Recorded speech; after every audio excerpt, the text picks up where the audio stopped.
ধন্যবাদ প্রভু, তুমি এত সুন্দর একটা রুমে থাকতে দিয়েছো, ধন্যবাদ। এখন করে দিলাম, খুব সুন্দর রুম, আর সবকিছু আপনাদেরকে দেখাবো, সঙ্গে থাকবেন। ধন্যবাদ ভাই। জয় মা। এখন আমি আছি পায়া গ্রামের যে প্রভুর মন্দির, মন্দিরের ভিতরেই একটা আশ্রম আছে। সেই জায়গায় কালকে রাতে আমি ছিলাম। ব্যবস্থা, রুমগুলো খুব সুন্দর। আর এখন রুমটা দেখাচ্ছি, চলুন। এই জায়গায় প্লাগ পয়েন্টও আছে। আর রুমটা দেখুন কি সুন্দর,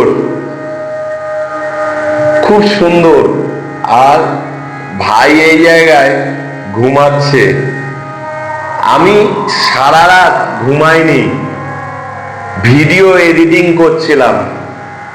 আর এটা হলো আমার টি মেকার, আমার সাথী। আর এই দেখুন প্লাগ পয়েন্টও আছে। জল গরম করছি আর কফি খাচ্ছি আর ভিডিও এডিটিং করছি। রুমটা তো এবার দেখালাম, রুমের বাইরেটা এবার দেখাচ্ছি। দেখুন এই জায়গায় বসার ব্যবস্থাও আছে, কি সুন্দর। আর এবার চলুন ওয়াশরুমটা আপনাদেরকে দেখাচ্ছি। এগিয়ে যাচ্ছি।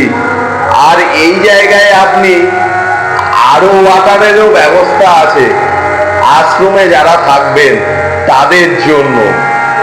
আর চলুন ওয়াশরুমটা দেখাচ্ছি। এই জায়গায়ও একটা বেসিং আছে, স্নান করার জন্য শাওয়ারেরও ব্যবস্থা। ওয়াও। আর দু রকমেরই কমোড আছে, যাতে দর্শনার্থীর কোনো অসুবিধা যাতে না হয়। এবার আপনাদেরকে বাইরে ব্যালকনি যেটা আছে সেটা দেখাবো, চলুন সঙ্গে। আর এই জায়গাতেও রুম আছে। আর এখন আপনাদেরকে দেখুন ব্যালকনিটা কি সুন্দর। রুম থেকে বেরোনোর পর এত সুন্দর একটা ব্যালকনিও আপনারা পেয়ে যাবেন।